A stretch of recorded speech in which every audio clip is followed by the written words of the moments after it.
मुकेश सहनी बने राहुल गांधी के हनुमान, हो गए डिप्टी सीएम घोषित, सीट भी सम्मानजनक। दोस्तों नमस्कार, मैं हूं आपका दोस्त एसके चौधरी। दोस्तों बिहार की राजनीति में वीआईपी सुप्रीमो मुकेश सहनी की इस कदर छवि बनी है कि अब तो वो राष्ट्रीय लीडर राहुल गांधी के हनुमान बन गए हैं और राहुल गांधी भी अपने हनुमान का पूरा इज्जत और ख्याल रखते हुए उन्हें मुँहमांगा इनाम दे दिया है। अब तो उनके स्तर से मुकेश सहनी की बड़ी मांग डिप्टी सीएम भी उनकी मांग को पूरी कर दी है। दोस्तों आज के इस वीडियो में हम साक्ष्य के साथ ही आपको बताएंगे कि आखिर तौर पर मुकेश सहनी को बिहार में महागठबंधन की ओर से डिप्टी सीएम घोषित कर दिया गया है। आइए इस पर आज के वीडियो में हम विस्तार पूर्वक चर्चा करते हैं, लेकिन इससे पहले अगर आपने अभी तक हमारे इस चैनल शौर्या हिंदी न्यूज़ को सब्सक्राइब नहीं किए हैं तो कृपया अभी सब्सक्राइब कर लेंगे। दोस्तों इन दिनों जिस तरह से एनडीए में चिराग पासवान मोदी के हनुमान कहे जाते हैं, ठीक वही रणनीति अपनाते हुए, अपनी छवि बनाते हुए वीआईपी सुप्रीमो और सन ऑफ मल्लाह मुकेश सहनी राष्ट्रीय लीडर राहुल गांधी के हनुमान बन गए हैं। सबसे बड़ी बात कि राहुल गांधी के द्वारा अपने हनुमान को बड़ा ही कद्र किया गया है और उनकी बड़ी मांग डिप्टी सीएम का पद उसे भी पूर्ति राहुल गांधी के द्वारा कर दिया गया है।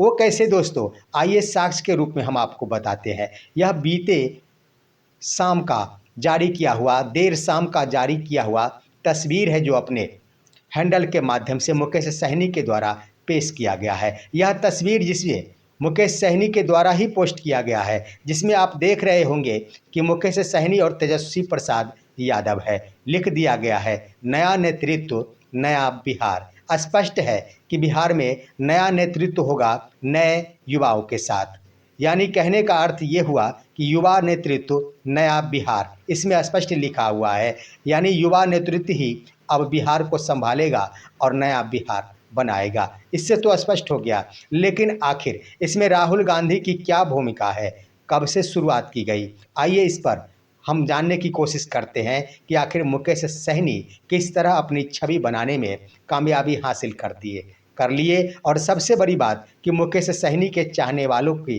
खुशी की लहर दौड़ गई है।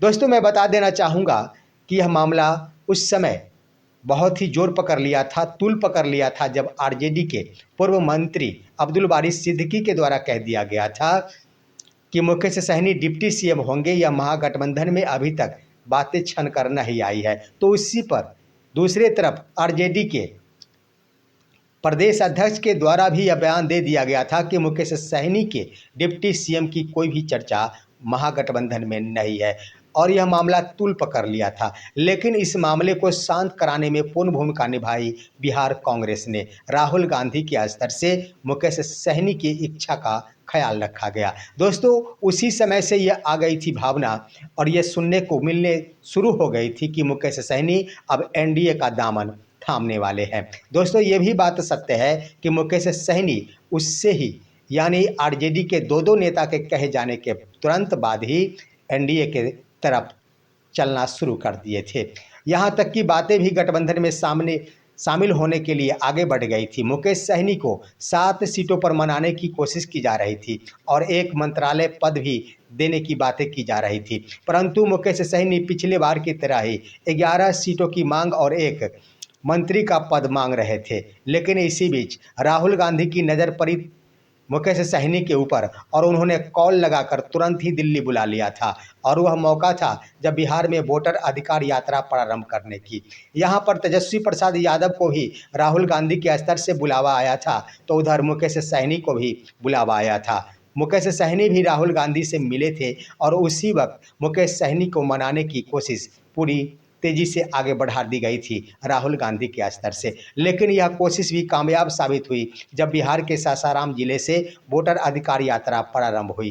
दोस्तों वोटर अधिकार यात्रा बिहार में 17 अगस्त से प्रारंभ हुई, जो कि 1 सितंबर 2025 तक चलेगी। लेकिन सबसे बड़ी बात कि 16 दिनों तक राहुल गांधी बिहार में ही रहेंगे। अब यहाँ पर बिहार में रहते हुए और उनका लक्ष्य है कि इस बार के चुनाव में किसी तरह हो बिहार को जीतना। तो आखिर एक अपने ही बड़े घटक दल मुकेश सहनी को कैसे अपने घटक दल से दूर जाने दे सकते हैं, इस ओर उन्होंने अपना बड़ा कदम आगे बढ़ाया और सफलता भी पाई। हम आपको बता दें कि 17 अगस्त 2025 का समय था जब सुबह ही 5 बजे मुकेश सहनी को कॉल किया गया राहुल गांधी के स्तर से कि अगर आप कहाँ हैं। यहाँ पर मुकेश सहनी सुबह 8 बजे ही तैयार होकर रवाना हो गए सासाराम के लिए और वहाँ पहुँच गए। लेकिन उस वक्त तक ही मुकेश सहनी की निगाहें भाजपा की तरफ ही लगी हुई थी, क्योंकि दोस्तों इसका अंदाज़ा आप लगा सकते हैं कि जिस तिथि को महागठबंधन का यह वोटर अधिकार यात्रा प्रारंभ 17 अगस्त को हो रहा था सासाराम जिले से, उसी दिन वीआईपी के राष्ट्रीय उपाध्यक्ष राजा राम बिंद यहाँ पर भाजपा कोटे के राज्य मंत्री जल शक्ति मंत्री राजभूषण निषाद से मिल रहे थे। राजभूषण निषाद वीआईपी के राष्ट्रीय उपाध्यक्ष राजा राम बिंद के आवास पर पहुंचे थे, जो तस्वीर भी आप देख रहे होंगे।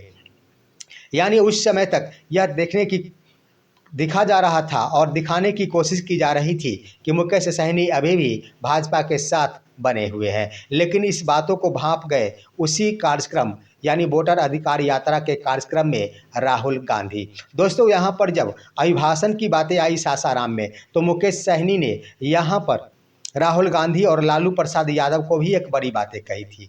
उन्होंने वोटर अधिकार यात्रा के दरमियान अपने संबोधन में पहले कहा कि वोटर बहुत बड़ा मायने रखता है। वोट के अधिकार को वर्तमान भाजपा के द्वारा और चुनाव आयोग के द्वारा एक साथ मिलकर छीना जा रहा है। अगर वोटर ही नहीं तो किसी की कल्पना ही नहीं की जा सकती। उन्होंने उदाहरण भी दिया था और ये बड़ी बातें कही थी कि अगर वोटर नहीं होते तो लालू प्रसाद यादव बिहार के इतने दिनों तक मुख्यमंत्री नहीं होते। साथ ही साथ उन्होंने ये भी झलका दिया था कि अगर मेरे पास वोटर नहीं होता तो मैं भी मंत्री नहीं होता। यानी स्पष्ट ही कह दिया गया, राहुल गांधी को सुना दिया गया, तेजस्वी प्रसाद यादव को सुना दिया गया, लालू प्रसाद यादव को सुना दिया गया कि मेरे पास वोटर है तभी तो भाजपा ने मुझे मंत्री बनाई थी।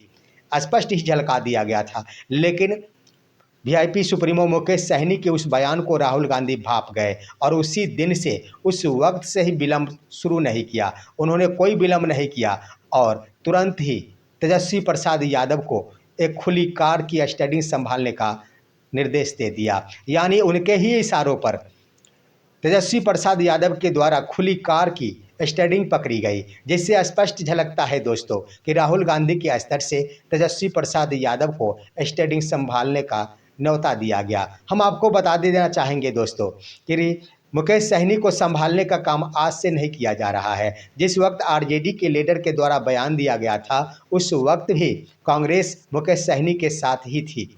ऐसा इसलिए मैं कह रहा हूं कि जब आरजेडी के 2 नेताओं के द्वारा मुकेश सहनी के नाम को खारिज कर दिया गया था, उस वक्त कांग्रेस के नेता और बिहार प्रभारी कृष्णा अल्लाबरू ने भी तेजस्वी प्रसाद यादव का नाम सीएम पद से खारिज कर दिया था। उन्होंने भी मीडिया के सामने बयान दिया था कि ये तो महागठबंधन के स्तर से सीएम कौन होंगे यह आम जनता फैसला करेगी चुनाव के बाद। तो निश्चित रूप से स्पष्ट झलका दिया गया था कि मुकेश सहनी के नाम को खारिज करने वाले के साथ अब कांग्रेस खड़ी है जो सीएम के नाम को भी खारिज करती है। तो यहाँ पर कांग्रेस शुरू से ही मुकेश सहनी के साथ है। लेकिन सासाराम जिले में राहुल गांधी के स्तर से जब तेजस्वी प्रसाद यादव को स्टीयरिंग संभालने का यह सुझाव दे दिया गया तो वहीं पर स्पष्ट हो गया कि बिहार में मुख्यमंत्री पद का कमान संभालेंगे तेजस्वी प्रसाद यादव। लेकिन वहीं पर उन्होंने नहीं रुके। आपने देखा होगा कि चर्चाएं भी कर दी गई थी कांग्रेस के स्तर से कि महागठबंधन के अंदर 2 डिप्टी सीएम होंगे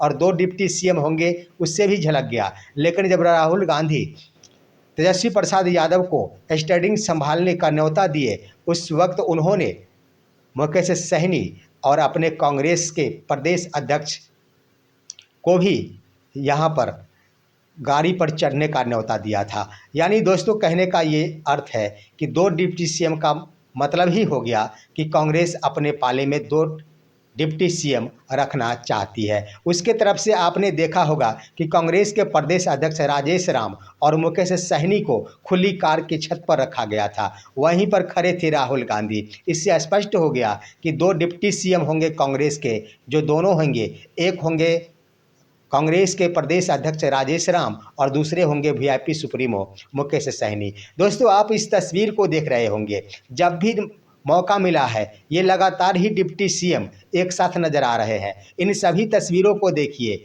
लगातार ही ये दोनों तस्वीर इन बातों को बयां कर रही है कि दोनों डिप्टी सीएम बिहार के जो महागठबंधन के होंगे वो एक साथ ही नजर आएंगे, और जिसे राहुल गांधी के द्वारा ही पेशकश की गई है। यानी राहुल गांधी के द्वारा इन दोनों के ऊपर डिप्टी सीएम के नाम का मुहर लगा दिया गया है। इससे तो स्पष्ट हो गया दोस्तों कि मुकेश सहनी को यहाँ पर डिप्टी सीएम घोषित कर दिया गया। तमाम तस्वीरें से भी आप रूबरू होंगे। उसके बाद आइए सीटों के बारे में। यहाँ पर स्पष्ट हो चुका है कि जिस तरह से एनडीए में चिराग पासवान को सम्मान मिलता है और मोदी का हनुमान कहा जाता है, ठीक रही रूप दिया गया है मुकेश सहनी को महागठबंधन और इंडिया ब्लॉक के अंदर। वास्तव में चिराग पासवान के रूप में ही देखा जा रहा है मुकेश सहनी को, और मुकेश सहनी भी लगातार राहुल गांधी की बातों पर अमल करते हैं, और जब भी उनके द्वारा बुलावा आता है मुकेश सहनी चंद मिनट भी विलंब नहीं करते, और हर तरह से कह दिया जाए तो राहुल गांधी की बातों का,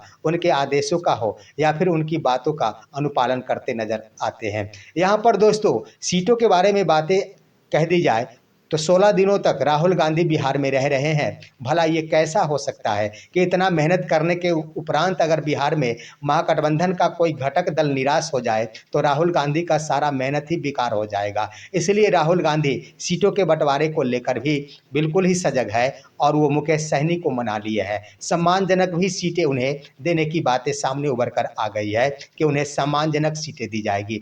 वर्तमान में आप देख रहे होंगे, इससे पहले मुकेश सहनी के स्तर से 60 सीटों की बातें की जा रही थी, परंतु अब उन्होंने अपने सुरों में बदलाव किया और 40 सीटों पर ही मानने को तैयार हो गए। लेकिन डिप्टी सीएम की बातों पर समझौता करने को वो कतई तैयार नहीं थे, जिसे स्वीकार कर लिया गया।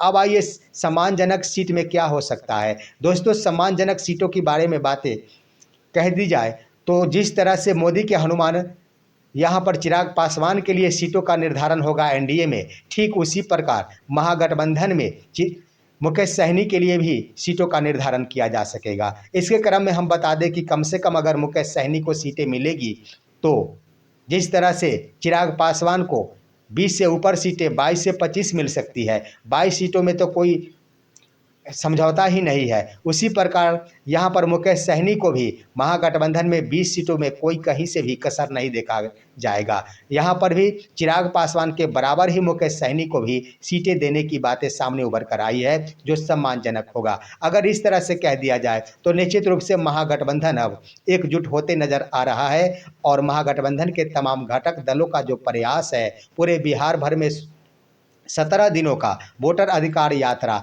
वह रंग ला रहा है, जिसका नतीजा है कि इसे देखते हुए अब तो एनडीए के अंदर भी एक खलबली मच गई है कि यही अगर हुजूम जो देखने को मिल रहा है महागठबंधन के वोटर अधिकार यात्रा के दरमियान, ये तमाम हुजूम अगर वोट में परिवर्तित हो गए तो महागठबंधन के सरकार बनने से कोई नहीं रोकेगा। जिसको देखते हुए वर्तमान एनडीए सरकार ने बिहार में यहाँ पर 23 अगस्त से महारैली आयोजन का निर्णय ले लिया है। बिहार भर में, पूरे बिहार भर में रैलियों का आयोजन किया जा सकेगा। एनडीए के 3 घटक दल मुख्य रूप से चिराग पासवान के रालोसपा, जदयू और भाजपा के द्वारा, तो निश्चित रूप से राहुल गांधी की यह कोशिश रंग ला रही है।